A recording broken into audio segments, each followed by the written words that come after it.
നമസ്കാരം. Raf talk ഫുട്ബോളിലേക്ക് എവർക്കും സ്വാഗതം.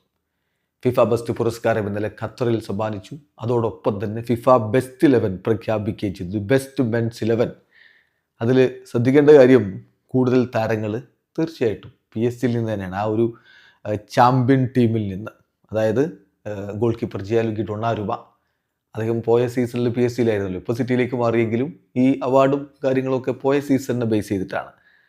അദ്ദേഹത്തെ കൂടാതെ Achraf Hakimi, William Pacho, Nuno Mendes, Vitinha, Ousmane Dembele 6 പേരാണ് ഈ ഫിഫ ബെസ്റ്റ് 11 PSG നിന്ന് ഇടം പിടിച്ചിരിക്കുന്നത്. പിന്നെ ടീനേജ് സെൻസേഷൻ ലാമിനെ യമാൽ ഈ ഒരു 11 അതുപോലെ തന്നെ വേൾഡ് കപ്പ് ഗോൾഡൻ ബോൾ വിന്നറായിട്ടുള്ള കോൾ പാൽമർ ഈ ഒരു 11 അപ്പോൾ നമുക്ക് നോക്കാം ആരൊക്കെയാണ് ദി ബെസ്റ്റ് ഫിഫ മെൻസ് 11 ഉൾപ്പെട്ടിരിക്കുന്നത് എന്ന്. ഗോൾ കീപ്പറായിട്ട് ജിയാലുഗി ഡൊണാരുമ, ഡിഫൻഡർമാരായിട്ട് Achraf Hakimi, William Pacho, Virgil van Dijk, Nuno Mendes എന്നിവരാണ്.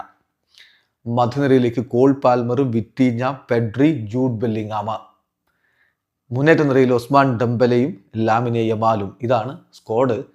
പലരും ഇപ്പോൾ വളരെ വലിയ രൂപത്തിൽ ചോദിക്കുന്ന ഒരു കാര്യമുണ്ട്, റാഫീഞ്ഞ എവിടെ? പോയ സീസണിൽ മിന്നും പ്രകടനം നടത്തിയ റാഫീഞ്ഞക്ക് പക്ഷേ ഈ ഒരു ഫിഫ മെൻസ് 11 ഇടമില്ല. വീഡിയോ അവസാനിക്കുന്നത് ഫുട്ബോൾ ലോകത്തെ കൂടുതൽ വിശേഷങ്ങളുമായി റാഫ് ടോക്സ് എത്താം.